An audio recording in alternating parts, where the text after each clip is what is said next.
우리는 지금 무한 경쟁과 각자 도생이라는 그 자본주의 사회 속을 살아가면서 그 불확실한 미래 앞에 경쟁에서 뒤처지면 안 된다라는 그런 불안감을 가지고 살아가고 있습니다. 자, 그러다 보니까 더 많이 가져야 안전하다.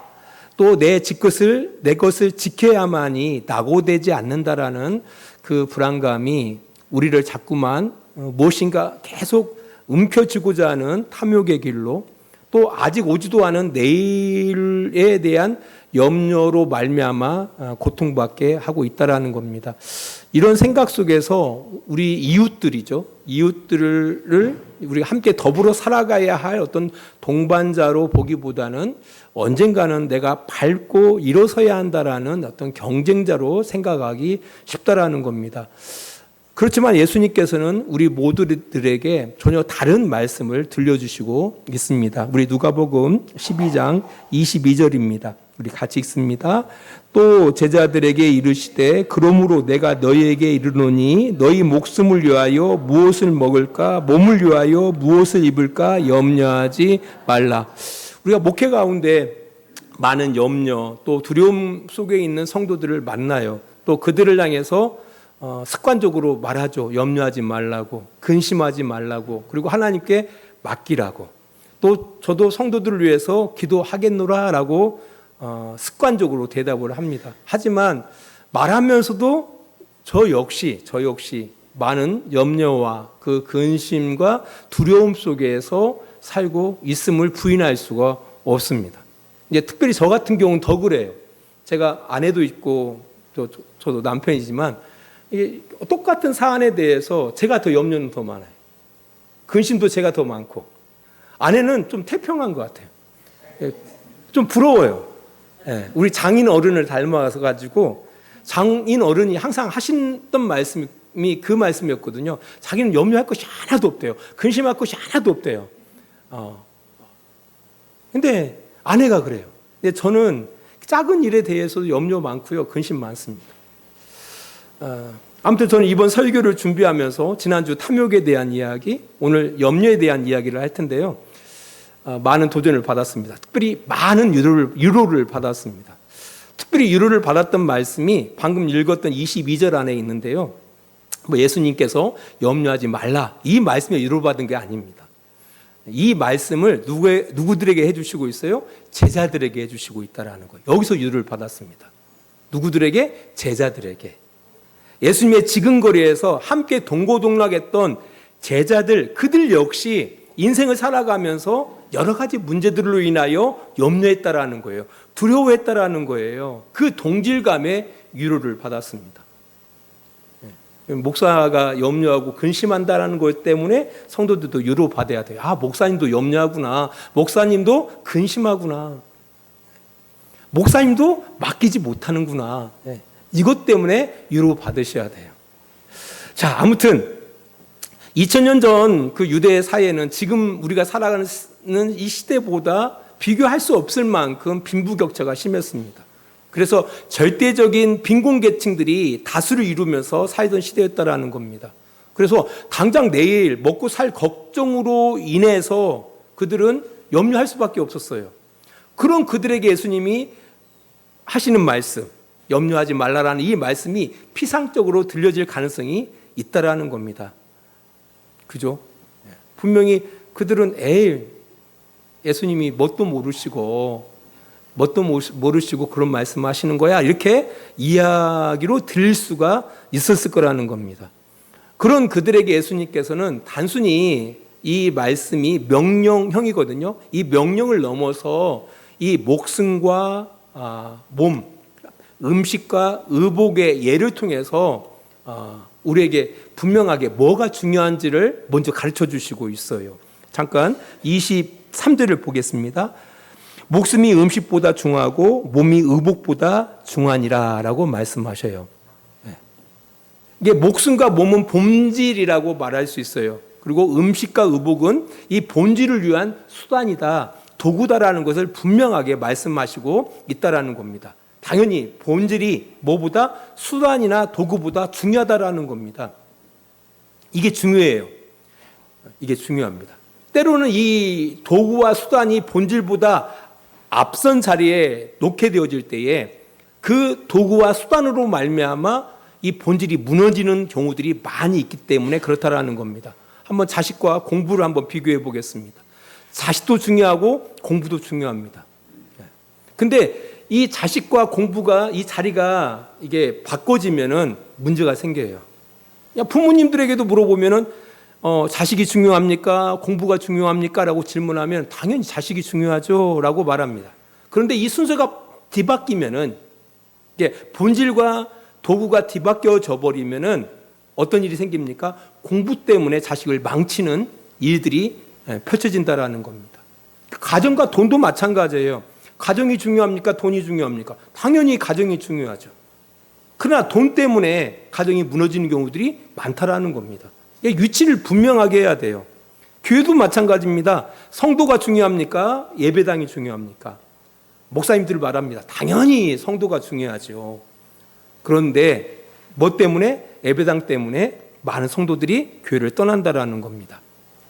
그래서 이게 중요해요. 이 순서가. 우리의 목숨과 몸은 뭐보다? 음식과 의복보다 훨씬 비교할 수가 없죠. 훨씬 중요하다라는 겁니다. 목숨이 음식보다 중하고 몸이 의복보다 중한 것처럼 우리 하나님께서 우리에게 주신 이 본질 앞에 모든 수단들, 도구들이 제자리를 잡게 되어질 때에 우리가 인생을 정상적으로 살아갈 수 있다는 사실을 기억하시기를 바랍니다. 누가복음 12장 24절입니다. 까마귀를 생각하라. 심지도 아니하고 거두지도 아니하며 골방도 없고 창고도 없으되 하나님이 기르시다니 너희는 새보다 얼마나 더 귀하냐. 이 유대 사회에서 까마귀는 환영받지 못하는 새입니다. 성경에서 까마귀는 부정한 새. 왜냐라고 할 때 사람의 시체를 먹거든요. 그래서 사람들이 그 까마귀를 혐오하고 가까이 하지 않았다라는 겁니다. 그런 그 부정한 새도 하나님께서 뭐 하신다고요? 길러주신다라고 말씀하고 있다라는 겁니다. 그런 하나님께서 하나님의 형상대로 지음을 받은 우리들을 향하여 하나님께서 내버려 두시겠느냐라고 말씀하고 계신다라는 겁니다. 까마귀조차 길러주신 하나님, 그 부정한 까마귀조차도 길러주시는 하나님께서 하나님의 형상대로 지음받은 우리들에 대해서 하나님께서 책임져 주시지 않겠느냐라고 말씀하시고 있습니다. 하나님이 나를 길러주시는구나. 이런 사실을 신뢰하고 살아가라라고 예수님께서 우리에게 말씀해 주시고 있다라는 겁니다. 결국은 뭐 하지 마라? 염려하지 마라라고 말씀해 주시는 겁니다. 좀 더 나가 보겠습니다. 누가복음 12장 25절로 26절입니다. 또 너희 중에 누가 염려함으로 그 키를 한 자라도 더할 수 있느냐? 그런즉 가장 작은 일도 하지 못하면서 어찌 다른 일들을 염려하느냐? 이 사람들이 염려하는 면면을 들여다보면은 내가 통제할 수 있고 뭐 나름대로 노력해서 할 수 있는 일은 염려하지 않죠. 왜? 내가 할 수 있으니까. 근데 문제는 그 염려의 밑바닥을 이렇게 쭉 들어가 보면은 내가 할 수 없는 일에 대해서 염려하더라는 겁니다. 내 힘으로 어쩔 수 없는 그 불가능한 영역에 대해서 그거 붙들고 끙끙 앓고 있더라는 겁니다. 그래서 결국은 포기해버려요. 포기해버려요. 예수님은 분명하게 말씀하십니다. 가장 작은 일조차 우리 마음대로 키를 한 자라 크게 할 수 있습니까? 할 수 없어요. 내가 할 수 없는 일에 대해서 할 수 없으면서 왜 염려하느냐? 그보다 더 큰 일들에 대해서 염려하느냐라고 말씀하고 있습니다. 이 얘기는 뭘 이야기하고 있냐면은 자신의 어떤 무능함을 뭔가 극복하기 위해서 그 몸부림치지 말라는 거예요. 그냥 인정하라는 얘기예요. 자신의 연약함을 인정하라는 겁니다. 오히려 자신의 연약함을 인정하지 않는 것이 바로 뭐예요? 어떻게 보면은 염려의 밑바닥에 있는 흐르는 정신이라는 거예요. 사실 교만이에요, 교만. 그래서 예수님께서는 그 염려라는 이것을 직면하게 하시는 겁니다. 야, 너 그거 못하는 일이야. 못하는 일이야, 못하는 일. 할 수 없는 일이야. 염려한다고 되는 일이 아니거든. 솔직하게 인정해라는 거예요. 너희 한계를 온전하게 인정하라는 겁니다. 염려를 극복하는 방법 중에 하나예요. 내가 할 수 없는 일에 대해서는 할 수 없다라고 솔직히 인정하라는 거예요.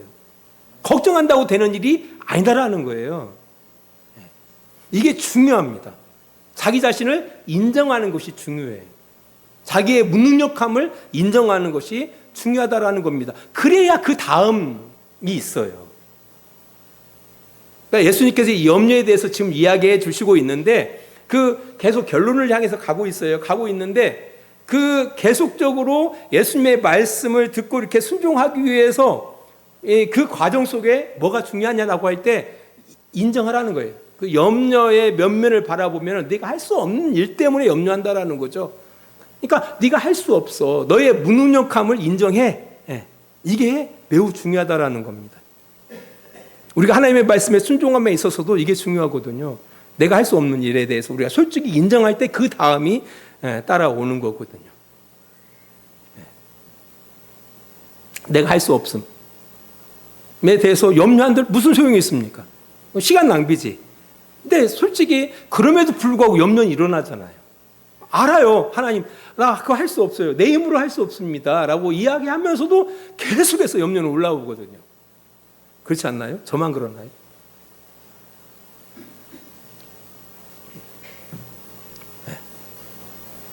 이걸 어떻게 하냐는 거예요. 이제 이에 대해서 예수님이 이렇게 말씀하셔요. 누가복음 12장 27절입니다. 27절 같이 있습니다. 백합화를 생각하여 보라. 실도 만들지도 않고 짜지도 아니하느니라. 그러나 내가 너희에게 말하노니 솔로몬의 모든 영광으로도 입은 것이 이 꽃 하나만큼 훌륭하지 못하였느니라 라고 말씀합니다. 여기서 생각하여 보라는 것은 단순히 그냥 생각해 이런 얘기가 아닙니다. 이것은 어떤 의미를 갖고 있냐면 깊이 관찰하고 통찰하라는 얘기예요. 깊이 생각해 보라는 거예요. 뭘 보고? 백합화를 생각해 보라. 들에 핀 백합화를 생각해 보라는 겁니다. 백합화를 보고 뚜렷하게 관찰해 보라는 거예요. 통찰해 보라는 거예요. 그럼 거기에 뭐가 진리가 있다라는 것이죠. 자, 백합화가 얼마나 화려합니까? 예뻐요. 그는 그 예쁜 것을 이렇게 그런 그 예쁜 꽃을 이루기 위해서 실도 만들지도 않았고요, 짜지도 않았어요. 그러나 그의 화려함이 뭐보다 솔로몬의 모든 영화보다도 솔로몬이 그렇게 열심히 애쓰고 노력하고 근심하고 해서 입은 옷보다도 훨씬 더 훌륭하지 않느냐라고 예수님께서 말씀하시는 겁니다. 이제 그것을 이야기하는 거예요. 보통 하나님께서 우리에게 주시는 어떤 지혜라는 것이 성경에만 있는 게 아니거든요. 우리의 일상 속에서 흔히 그냥 지나칠 수 있는 곳에서 뭔가 하나님의 메시지들이 있는 거거든요. 예수님께서 말씀하시는 겁니다. 들에 흔히 피는 그 백합화를 통해서 염려의 그 부분에 대한 그 진리를 우리에게 가르쳐 주시고 있다는 겁니다. 백합화를 한번 깊이 생각해 보면서 통찰해 보라는 거예요. 그러면서 예수님께서는 이 솔로몬이 입었던 그 모든 영화의 옷하고 그냥 들에 핀 백합화의 모습하고 이게 비교합니다. 어떤 옷이 더 훌륭하냐? 예수님은 답변합니다. 뭐라고 이야기해요? 그 솔로몬의 모든 영화로 입은 옷보다 뭐가 들에 핀 백합화의 꽃이 더 훌륭하고 아름답다라고 말씀하고 있는 겁니다. 그러면서 우리에게 도전하는 거예요. 어떤 옷을 입을래? 그러니까 솔로몬처럼 그가 가진 모든 영화로서 막 애쓰고 노력하고 해서 만든 옷을 입을래? 아니면 들에 핀 백합화처럼 그가 실도 만들지도 않고 뭐 옷감을 짜지도 않고 뭐 그냥 하나님의 어떤 보살핌 가운데 하나님의 입히심 가운데에서 입혀진 그 백합화의 그 꽃을 네가 입겠느냐라는 어떤 그 선택을 우리에게 말씀하고 있다라는 겁니다. 인간의 염려와 노력으로 만든 결과 또 하나님의 일피시고 돌보심으로 인한 그 결과 이 두 가지의 그 갈림길 가운데 네가 어떤 선택을 할래라고 예수님께서 말씀하시는 거예요.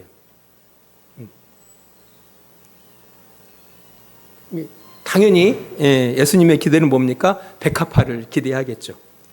하나님의 입히심, 하나님의 돌보심 가운데에서 우리의 인생이 꽃피워지기를 아마 기대할 거다고 예수님께서는 기대하시고 이 말씀을 하시지 않았을까라는 생각이 들어가요. 아무튼 이제 그럼에도 불구하고 많은 사람들은 그래도 잘 살아보고 싶어. 솔로몬처럼 그 모든 영화를 한번 누려보고 싶어라는 사람도 있겠지만, 아무튼 그 선택을 우리에게 말씀하시는 거. 어떤 선택을 할 거냐? 솔로몬의 모든 영화로 옷을 입고 싶냐? 아니면은 하나님의 보살핌과 하나님의 그 입히심 가운데에서 그 인생의 결과를 네가 그 꽃피우기를 원하느냐? 이 선택을 우리에게 하시고 있다라는 겁니다. 그러면서 하신 말씀이 누가복음 12장 31절 말씀이에요. 우리 같이 읽습니다. 다만 너희는 그의 나라를 구하라. 그리하면 이런 것들을 너희에게 더하시리라. 여기서 다만이라는 이 단어는 어떤 의미를 갖고 있냐면 이제까지 그러니까 염려에 대한 이야기를 쭉 해왔잖아요. 그런 모든 것들을 당장 멈추고 완전히 방향을 돌리라는 그런 뜻입니다. 전향하라는 그런 뜻이에요. 그동안 너희들을 붙들고 있었던 염려, 그죠? 탐욕, 그 경쟁의 방식 이런 것들을 당장 멈추고 완전히 방향을 틀으라는 얘기예요. 틀으라. 그리고 뭘 이야기해요? 그의 나라를 구하라. 그의 나라라는 것은 어떤 의미를 갖고 있냐면은 이때까지 네가 네 인생의 주인으로 생각하고 네가 네 인생의 왕으로 여기고 살아오다 보니까 탐욕스러울 수밖에 없고 그로 인한 염려가 끊임없이 일어날 수밖에 없었다라는 거예요. 그걸 뭐하라고? 그걸 다 내려놓고 다만 거기서 틀으라는 거예요. 전향을 하라는 거예요. 어떻게? 하나님을 너의 왕으로, 하나님을 너의 인생의 주인으로 받아들이고 그의 다스림을 구하라는 뜻이에요. 그것이 유일한 길이라는 거예요. 그러니까 이제까지 네가 살아왔던 세상의 방식을 내려놓고 오직 하나님의 방식을 구하라는 거예요. 하나님의 나라를 구하라. 이럴 때 무엇으로부터? 우리의 탐욕스러운 삶으로부터 또한 염려로부터 우리가 벗어날 수 있다라는 이 말씀을 예수님께서 하시고 있다라는 거예요. 이게 결국은 하나님 나라에 대한 이야기예요. 이 이야기가. 그러면서 좀 더 구체적인 삶에 대해서 말씀합니다. 우리 누가복음 12장 33절로 34절입니다. 우리 같이 읽습니다. 너희 소유를 팔아 구제하여 낡아지지 아니하는 배낭을 만들라. 곧 하늘에 쌓은 바 다함이 없는 보물이니 거기는 도둑이 가까이 하는 일이 없고 동이 썩는 법이 없느니라. 너희 보물이 있는 곳에는 너희 마음도 있으리라. 이 말씀 가지고 많은 목사님들이 성도들의 어떤 주머니를 갖다가 이렇게 긁어내는데 그런 의미가 아니에요. 죽어보니까 갔더니 어떤 사람에게는 막 호화 맨션이 준비되어 있고 어떤 사람 바라보니까 막 그냥 허름한 초가집이 막 준비되어 있다라고 이야기하면서 막 헌신을 요구하는데 그런 얘기가 아니에요. 여기서 너희 소유를 팔으라는 얘기는 바로 뭐냐면은 너희들이 그 왕으로 모셨던 게 돈도 될 수가 있고요, 권력도 될 수가 있고요. 그러니까 세상의 모든 재물들을 이야기하는 거예요. 너희들이 의지했던 왕으로 숭배했던 너희의 주인으로 숭배했던 그런 것들을 팔아버리라는 거예요. 너희 소유를 팔아라. 그걸 팔아버리고 구제하여 낡아지지 아니하는 배낭을 만들라는 그런 얘기거든요. 이 이야기가 사실은 누가복음 18장에 보면은 한 젊은 부자가 예수님께 나와 이런 질문을 하죠. 예수님, 어떻게 해야만이 영생을 얻을 수 있습니까? 라고 질문해요. 그때 율법에는 뭐라고 이야기하냐라고 했더니 율법에는 이제 십계명에 대해서 이야기를 하거든요. 그러니까 그렇게 그거에 대해서 이제 이 젊은 부자가 다 지켰는데요라고 이야기하니까 그래? 네가 더 온전하고자 할진데 너 재산 많은 거 보는데 네 재산 다 팔아서 가난한 사람에게 나눠주고 그리고 너는 나를 쫓으라고 이야기해요. 이때도 이 이야기가 나오고 똑같은 이야기거든요. 이게 자기가 가진 것을 다 팔아라는 얘기는 어떤 의미냐면 앞에서 이야기했던 것처럼 네가 의지했던 것을 다 내려놓으라는 거예요. 네가 의지했던 것, 이때까지 세상의 것들을 의지했겠죠, 이 부자가. 그러니까 그것들을 갖다가 포기하고 그걸 내려놓고 너는 나를 쫓으라라고 말씀하신 거거든요. 그 내용을 동일하게 말씀해 주시는 거예요. 뭐 이 이야기를 통해서 어떤 사람들은 그러면은 가난한 사람들은 더 쉽게 이렇게 뭐 할 수 있겠구나 생각하는데, 가난한 사람도 여전히 마찬가지예요. 가난하다고 해가지고 물질을 의지하지 않는 건 아니거든요. 물질을 자기의 주인으로, 자기의 왕으로 의지하지 않는 건 아니거든요. 그러니까 가난한 사람이나 부자나 마찬가지예요. 이게 세상의 것을 자기의 주인으로, 자기의 왕으로 뒀던 것들을 뭐 하라는 거예요? 그걸 팔으라는 거예요. 그걸 포기하라는 거예요. 그 왕도 될 수도 없고요. 그죠? 여러분 세상의 재물이 왕이 될 수 있습니까? 세상의 재물이 여러분의 주인이 될 수 있습니까? 사실 주인 역할 못 해요. 그럼에도 불구하고 너무나 많은 사람들이 그걸 주인 삼아 살아가는 거거든요. 그것 때문에 사람들이 염려하고 근심하는 거 아닙니까? 그걸 내려놓으라는 거예요. 내려놓고 그것으로 뭐하고 구제하고 그거 포기하고 그렇게 살아가는 얘기예요.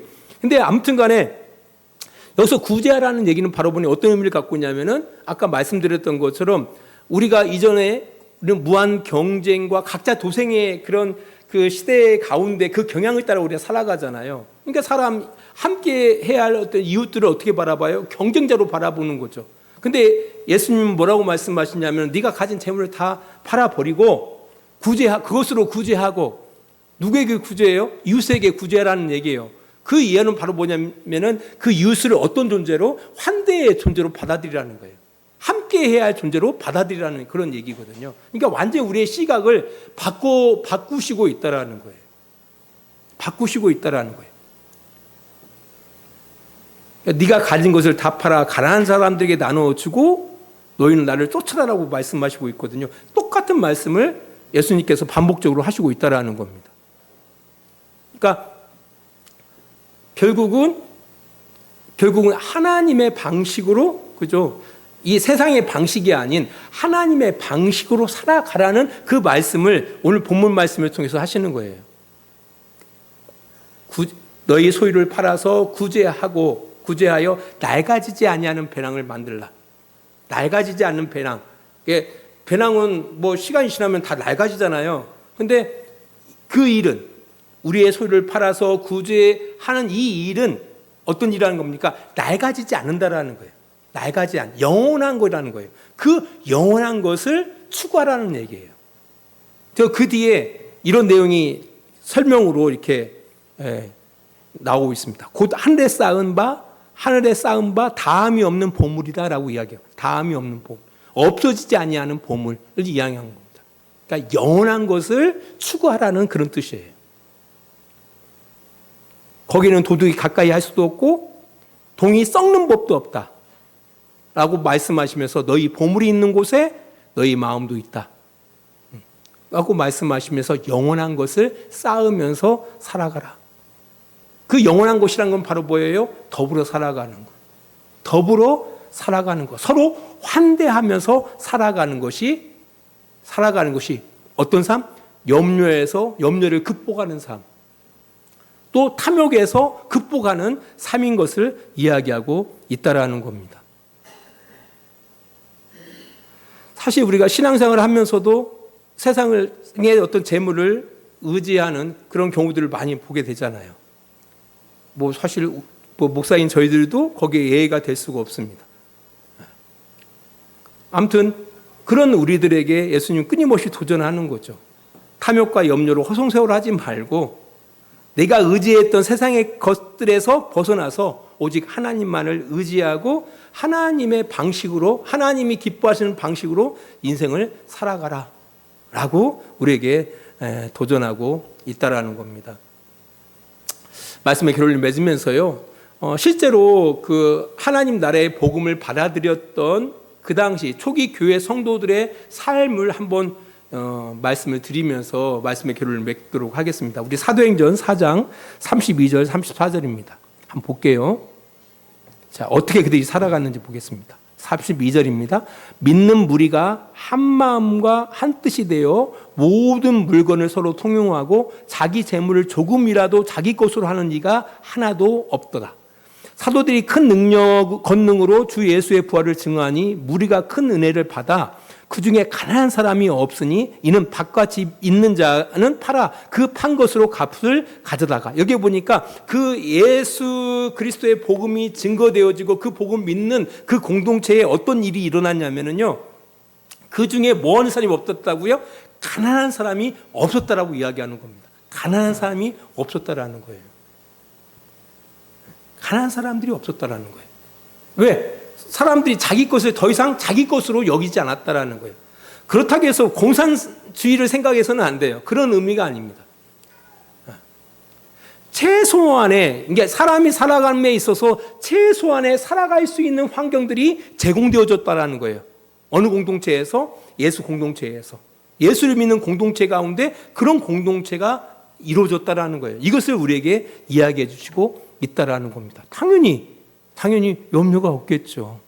당연히 탐욕스러움이 없는 그런 사회를 이야기하고 있다라는 겁니다. 바로 그 부분을 탐욕과 염려의 가운데 있는 사람들에게 예수님께서는 그 계속적인 말씀을 통해서 그 탐욕에서 벗어나는 삶, 또한 염려에서 벗어나는 삶에 대해서 우리에게 궁극적으로 말씀하시는 거예요. 결국은 하나님의 통치 가운데 살아가는 방법밖에 없다라는 거예요. 하나님의 통치 가운데 살아가는 방법밖에 없다. 그걸 벗고, 그러니까 하나님이 아닌 것을 하나님인 양 의지하고 살아갔던 그 모든 것들을 내려놓고 오직 하나님을 나의 왕으로, 나의 주인으로 모시고 그분의 다스림 가운데 살아가는 것만이 우리가 그 탐욕으로부터 멀리할 수가 있고 염려하지 않는 그런 삶을 살아갈 수 있다라고 우리에게 도전하시는 겁니다. 기도하겠습니다. 하나님 아버지, 오늘 말씀을 통해서 연약한 우리의 삶을 다시 한번 돌아봅니다. 키를 한 자라도 더할 수 없는 그런 유한한 우리들이 스스로 우리의 인생을 책임질 수 있는 양, 내가 나의 주인으로, 내가 나의 왕으로 살아가다 보니 온갖 탐욕과 염려가 우리 인생을 좀먹는 그런 인생을 살아왔음을 주님 앞에 고백합니다. 하나님, 그 모든 것들을 오늘 말씀을 통해서 도전을 받습니다. 바라기는 예수님께서 말씀하신 대로 우리가 이때까지 의지했던 모든 것들을 내려놓기를 원하고 하나님의 선한 간섭 속에서 우리 인생이 꾸려나가져 가기를 원합니다. 드레핀 백합화의 그 아름다운 옷을 소망하면서 하나님의 간섭과 하나님의 다스림 가운데 우리의 인생이 함께 가기를 원합니다. 하나님, 그런 삶을 향하여 끊임없이 우리가 하나님의 나라를 구하는 삶을 살아가기를 원하고 그 가운데에서 정말 하나님께서 우리를 만들어 가시고 하나님께서 우리를 영화롭게 하시는 것들을 우리의 삶을 통해서 경험해 나가는 복된 우리들이 되어지기를 원합니다. 초기 교회 공동체가 예수 그리스도의 복음을 받아들이고 그 공동체 안에 가난한 사람이 없었다라는 그 말씀을 통해서 우리가 도전을 받게 하시고 우리 모든 성도들이 이런 세상의 탐욕과 염려를 이기고 하나님의 길러주시고 하나님의 입혀주시는 그 하나님의 선한 간섭 속에서 하나님의 아름다운 백성들로 이 땅 가운데 살아가는 복된 우리 주의 함께 성도들이 되어질 수 있도록 주님 도와주시옵소서. 예수님 거룩하신 이름으로 기도합니다. 아멘. 이제는 우리를 사랑하시는 우리 아버지 하나님의 그 크신 사랑하심과 예수 그리스도의 십자가의 은혜하심과 성령의 감화와 감동과 지키시고 인도하심이 온도 시간을 구별하여 하나님께 예배하며 하나님의 뜻 안에 우리의 삶을 꾸려나가기를 원하는 귀한 성도들의 머리 위에와 그들의 가정과 직장과 사업장 위에 하나님의 사랑이 늘 함께 해주시기를 간절히 축원하옵나이다. 아멘.